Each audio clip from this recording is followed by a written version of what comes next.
ಆತ್ಮೀಯ H16 news ಅರ್ಥಾತ್ ಹೇ ಸೀತಾರಾಮಗೆ ಸ್ವಾಗತ. ನಾನು ನಿಮ್ಮವ MI ಅಥವಾ ಮಲ್ಲಪ್ಪ ಜೋತಾವಾರ್. ಆದ್ಮೇಲೆ ಈಗ ತಾವು ದಿನ ಸುದ್ದಿಗಳನ್ನ ಅದರ ಜೊತೆಗೆ ವಿಶೇಷತೆಗಳನ್ನ ನೋಡ್ತಾ ಹೋಗಿ ವಿಶೇಷ ಈ ಮೊದಲನೇ ಸುದ್ದಿಯನ್ನು ನೋಡಿ.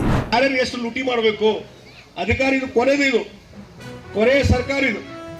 ಆದಷ್ಟು ಬೇಗನೆ ಲೂಟಿ ಮಾಡಿಕೊಂಡು ಮನೆಗೆ ಹೋಗ್ಬೇಕನ್ನುವಂಥದ್ದು ತಯಾರಿಯಲ್ಲಿ ಇವತ್ತು ಸಿದ್ದರಾಮಯ್ಯನವರು ಇದ್ದಾರೆ. ಸಿದ್ದರಾಮಯ್ಯನವರು ಆಡಳಿತದಲ್ಲಿ ಹಿಡಿತವನ್ನು ಕಳ್ಕೊಂಡಿದ್ದಾರೆ.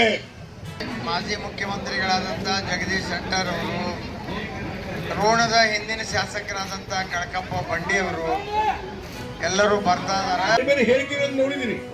ರಾಜು ಕಾಗೆ ಅಂತ ಇಲ್ಲೇ ಬಾಜು ಕಾಗವಾಡದಾಗ ಅದಾರ, ಬೆಳಗಾವಿ ನಮ್ಮ ಕ್ಷೇತ್ರದ ಕಾಗವಾಡ. ಅವ್ರು ಓಪನ್ ಸ್ಟೇಟ್ಮೆಂಟ್ ಕೊಟ್ಟರು, ಯಾವುದೇ ಅಭಿವೃದ್ಧಿ ಕೆಲಸ ಆಗ್ತಾ ಇಲ್ಲ, ನನಗೆ ಬೇಜಾರಾಗಿದೆ, ನಾನು ರಾಜೀನಾಮೆ ಕೊಟ್ಟು ಹೋಗ್ತೇನೆ ಅಂತ ಹೇಳಿ ರಾಜು ಕಾಗೆ ಅವರು.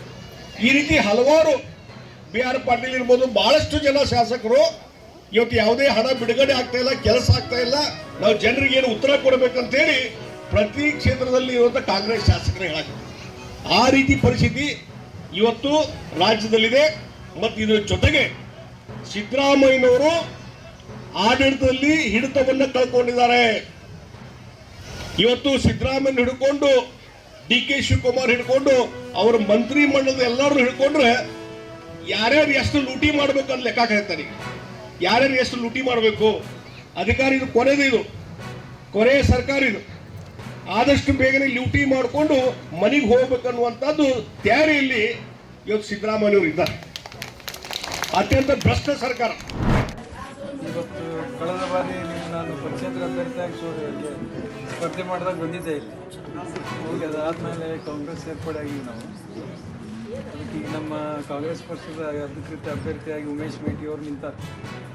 ಅದಕ್ಕೆ ಅವ್ರ ಪರವಾಗಿ ನೀವು ಈ ಸಲ ಎಲ್ಲರೂ ಮತಯಾಚನೆ ಮಾಡಬೇಕು. ಈಗ ನಿಮ್ಗೆ ಬಸ್ ಫ್ರೀ ಮಾಡ್ಯಾರ, ಹೆಣ್ಮಕ್ಳಂತೂ ಒಂದು ಊಟ ಟೂ ವೀಲರ್ದಂಗೆ ಹಾಕ್ಬೇಕು ಈ ಸಲ. ಯಾಕಂದರೆ ಗ್ಯಾರಂಟಿ ಸ್ಕೀಮ್ ಬಂದಾಗ ಇದು ಮೊದಲೇ ಚುನಾವಣೆ ಇತ್ತು. ನೀವು ಗ್ಯಾರಂಟಿ ತೊಗೊಂಡ್ಮೇಲೆ ಬರೀ ಅನೌನ್ಸ್ಮೆಂಟ್ ಮಾಡಿದ್ರು, ಅದು ಇನ್ನೂ ಇಂಪ್ಲಿಮೆಂಟ್ ಮಾಡಿದ್ದಿಲ್ಲ ಅದನ್ನು. ಈಗ ನೀವು ಗ್ಯಾರಂಟಿ ಬಂದ ಮ್ಯಾಗ ಇದು ಮೊದಲೇ ಚುನಾವಣೆ, ಅದಕ್ಕೆ ನಿಮ್ಗೆ 2,000 ರೂಪಾಯಿ ಬರ್ತಾವ್ರಿ ಎಲ್ಲರ ಮನೆಗೆ ತಿಂಗಳ. ಈಗ ನಿನ್ನೆ ನಮ್ಮನ್ನು ಹಾಕ್ಯಾರ ಅಂತ ಕೇಳಿದ್ದೆ ನಾನು. ನೀವು ನೋಡಿಲ್ಲ, ಬ್ಯಾಂಕಿಗೆ ಹೋಗಿಲ್ಲ, ಬಂದೀವಿ ಒಂದು ಕೆಲಸ. ಅದಕ್ಕೆ ಮತ್ತು ಬಸ್ ಫ್ರೀ ಮಾಡ್ಯಾರ, ಕರೆಂಟ್ ಫ್ರೀ ಮಾಡ್ಯಾರ. ನಿಮಗೆ ತಿಂಗಳ 2,000 ರೂಪಾಯಿ ನಿಮ್ಮ ಅಕೌಂಟಿಗೆ ಬರ್ತಾಯಿದೆ.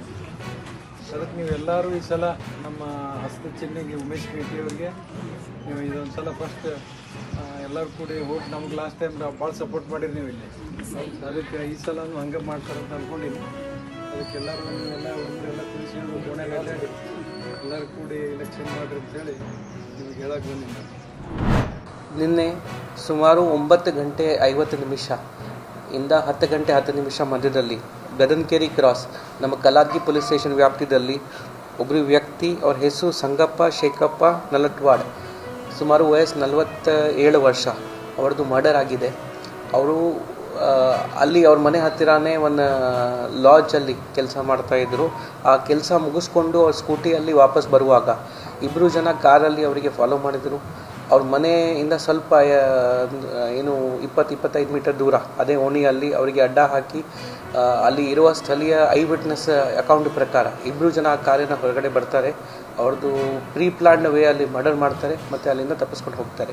ಮರ್ಡರ್ ಆದ ನಂತರ ಇಮಿಡಿಯೇಟ್ಲಿ ನಾವು ನಮ್ಮ ಅಡಿಷನಲ್ SP ಅವರು, ನಮ್ಮ DSP ಅವರು ಇಮಿಡಿಯೇಟ್ಲಿ ನಾವು ಸ್ಪಾಟ್ಗೆ ಭೇಟಿ ನೀಡಿದ್ದೀವಿ. ಅಲ್ಲಿದ್ದು ಇರುವ ಎಲ್ಲ ಎವಿಡೆನ್ಸ್ ನಾವು ಕಲೆಕ್ಟ್ ಮಾಡಿದ್ದೀವಿ. ಇದು ಇನ್ಸಿಡೆಂಟ್ ಆದ ನಂತರ ಅವ್ರ ಬ್ರದರ್ ಕಡೆಯಿಂದ ನಾವು ಕಂಪ್ಲೇಂಟ್ ತೊಗೊಂಡಿದ್ದೀವಿ. ಇಬ್ಬರು ವ್ಯಕ್ತಿ ಅವ್ರದ್ದು ಸಂಬಂಧಿಕರು ಇದ್ದಾರೆ. ಒಬ್ಬರು ಹನುಮಂತ ರೆಡ್ಡಿ ಮತ್ತು ಅವರ ಮಗ ಕಿರಣ್. ಇವ್ರದ್ದು ವಿಕ್ಟಿಮ್ದು ಮಾವ ಆಗ್ತಾರೆ, ಮಾವ ಮತ್ತು ಮಾವಂದು ಮಗ ಆಗ್ತಾರೆ. ಇವರಿಬ್ಬರು ಮುಂಚೆ ಏನಾದರೂ ಲ್ಯಾಂಡ್ ಡಿಸ್ಪ್ಯೂಟ್ ಇರುವಾಗ ಅವ್ರದ್ದು ಬದಾಮಿ ಕೋರ್ಟಲ್ಲಿ ಸಿವಿಲ್ ಕೇಸ್ ನಡೀತಾ ಇದೆ. ಆ ಕೇಸ್ ನಡೆಯುವಾಗ ಆಗ ಇವ್ರ ಮಧ್ಯದಲ್ಲಿ ಡಿಸ್ಪ್ಯೂಟ್ ಆಗ್ತಾಯಿತ್ತು.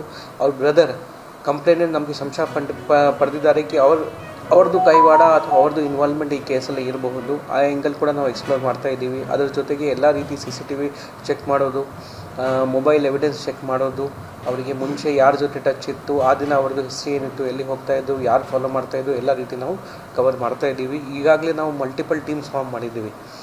ಇವರಿಗೆ ಕೂಡ ಟಚ್ ಮಾಡ್ತಾ ಇದ್ದೀವಿ. ಒಂದು ಟೀಮ್ CCTV ಚೆಕ್ ಮಾಡ್ತಾ ಇದ್ದಾರೆ, ಇನ್ನೊಂದು ಟೀಮ್ CDR ಇರುತ್ತೆ ನಮ್ಮಲ್ಲಿ, ಕಾಲ್ ಡೇಟಾ ರೆಕಾರ್ಡ್ಸ್ ಇದೆ, ಅದನ್ನು ಚೆಕ್ ಮಾಡ್ತಾ ಇದ್ದಾರೆ. ಇನ್ನೊಂದು ಟೀಮ್ ಅವ್ರ ಫ್ಯಾಮಿಲಿ ಜೊತೆ ಟಚಲ್ಲಿ ಇದ್ದಾರೆ. ಇನ್ನೊಂದು ಟೀಮ್ ಅವ್ರದ್ದು ಕೋರ್ಟ್ ಕೇಸ್ ಏನು ಮೋಟಿವ್ ಏನಿತ್ತು, ಯಾವ ಕೋರ್ಟ್ ಕೇಸ್ ಇತ್ತು, ಏನು ಕಾರಣ ಇತ್ತು, ಅದ್ರ ಬಗ್ಗೆ ಡೀಟೇಲ್ ತಗೋತಾ ಇದ್ದಾರೆ. ಆದಷ್ಟು ಬೇಗ ಈ ಕೇಸಲ್ಲಿ ನಾವು ಪತ್ತೆ ಹಚ್ತೀವಿ. ಇದರಲ್ಲಿ ನನ್ನ ಪ್ರಕಾರ 2 ಭಾಗ ಬರುತ್ತೆ. ಯಾರು ಮರ್ಡರ್ ಮಾಡಿದ್ದಾರೆ ಪ್ಲಸ್ ಅವರಿಗೆ ಯಾರು ಏನಾದರೂ ಪ್ರಚೋದನೆ ಕೊಟ್ಟಿದ್ದಾರೆ ಅಥವಾ ಏನಾದರೂ ಅವರಿಗೆ ಕಾಂಟ್ರಾಕ್ಟ್ ಥರ ಕೊಟ್ಟಿದ್ದಾರೆ, ಇಬ್ಬರದು ನಾವು ಪತ್ತೆ ಹಚ್ತೀವಿ. ಆದಷ್ಟು ಬೇಗ ಅದು ಪತ್ತೆ ಹಚ್ಚಿ ತಮಗೆ ತಿಳಿಸ್ತೀವಿ. ಸರಿಯಾಗಿ ಗ್ಯಾರಂಟಿ ಹಣ ಬರ್ತಾ ಇದೆಯಾ? 3 ತಿಂಗಳ ನಡುವೆ ಕಟ್ ಮಾಡುವಂತ ಸ್ಥಿತಿ ಕೂಡ ಬಂದಿತ್ತು. ಕಳೆದ ಡಿಸೆಂಬರ್ನಲ್ಲಿ ಬೆಳಗಾವಿ ಅಧಿವೇಶನದಲ್ಲಿ ನಾವೆಲ್ಲ ಪ್ರಸ್ತಾವ ಮಾಡಿದ್ರು. ಅದಕ್ಕೆ ಸಂಬಂಧಿಸಿದಂತ ಸಚಿವೆ ಹೌದು ನಾವು ಕೊಟ್ಟಿಲ್ಲ ಅಂತ ಹೇಳಿ ಒಪ್ಕೊಂಡು ಕ್ಷಮಾ ಮಾಡಿ ಅಂತ ಕೂಡ ಅಂದ್ರು. ವಾಸ್ತವಿಕ ಸ್ಥಿತಿ ಕರ್ನಾಟಕದ ಸರ್ಕಾರ ದಿವಾಳಿಗೆ ನಮ್ಮೆಲ್ಲರನ್ನು ತಂದು ಸರ್ಕಾರ ಬದಲಾವಣೆ ಆಗಬೇಕು. ಭವಿಷ್ಯದ ಭಾರತೀಯ ಜನತಾ ಪಾರ್ಟಿಯ ಸರ್ಕಾರ ಬರಬೇಕು ಅಂತಂದ್ರೆ ಈ ಬಾಗಲಕೋಟೆ ವಿಧಾನಸಭೆಗೆ ಭಾರತೀಯ ಜನತಾ ಪಾರ್ಟಿ ಕಮಲದ ಗುರುತಿನ ಶರತ್ ಭಟ್ ಅವರು ಆರಿಸಿ ಬರಬೇಕು. ಅವರ ಗುರುತಿಗೆ ನಾವೆಲ್ಲರೂ ಮತ ಹಾಕಬೇಕು.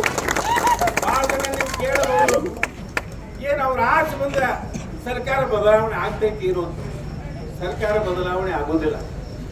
ಬರುವಂತ 2 ವರ್ಷದಲ್ಲಿ ಕಾಂಗ್ರೆಸ್ ಸರ್ಕಾರ ಇರುವುದು, ಇನ್ನಷ್ಟು ದಿವಾಳಿ ಮಾಡುವುದು. ಆದರೆ ರಾಜ್ಯಕ್ಕೆ ಮತ್ತು ರಾಷ್ಟ್ರಕ್ಕೆ ಒಂದು ಸಂದೇಶ ಕೊಡಬೇಕು.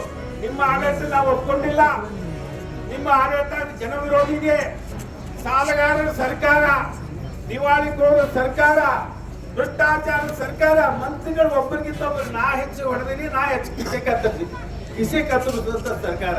ಈ ಸರ್ಕಾರಕ್ಕೆ ಜನ ಸಂದೇಶ ಕೊಡಬೇಕಾಗಿದೆ, ನಿಮ್ಮ ಪರವಾಗಿ ನಾವು ಜನ ಇಲ್ಲ ಅನ್ನುವಂಥ ಸಂದೇಶ ರಾಷ್ಟ್ರಪತಿ ಕೊಡಬೇಕಾದ್ರೆ ಭಾರತೀಯ ಜನತಾ ಪಾರ್ಟಿ ಕಮಲ ಚಿಹ್ನೆಗೆ ನೀವೆಲ್ಲರೂ ಮತ ಹಾಕಬೇಕು, ಆಶೀರ್ವಾದ ವಿನಂತಿ ಮಾಡಿ ನಮಸ್ಕಾರ. ಜೈ ಹಿಂದ್, ಜೈ ಕರ್ನಾಟಕ. ಭಾರತೀಯ ಜನತಾ ಪಾರ್ಟಿಗೆ ಕಮಲದ ಮೂರ್ತಿಗೆ ನಮಸ್ಕಾರ. ತಾವೆಲ್ಲ ಇಲ್ಲಿವರೆಗೆ ಸುದ್ದಿಗಳನ್ನು ನೋಡಿದಿರಿ, ಜೊತೆಗೆ ವಿಶೇಷ ಘಟನೆಗಳನ್ನು ಸಹ ನೋಡಿದಿರಿ. ಅದು ನಿಮ್ಗೆ ಏನು ಅನ್ನಿಸ್ತು? ನಿಮಗೆ ಲೈಕ್ ಮಾಡಿರಿ, ಶೇರ್ ಮಾಡಿರಿ, ಕಾಮೆಂಟ್ ಮಾಡಿರಿ, ಜೊತೆಗೆ ಸಬ್ಸ್ಕ್ರೈಬ್ ನಿಲ್ಲಿಸ್ಬೇಡ್ರಿ. H16 ನ್ಯೂಸ್ ಅರ್ಥಾತ್ ಸಿದ್ದರಾಮಯ್ಯ ಸತ್ಯದ ಕೈಗನ್ನಡಿ ವಂದನೆಗಳು.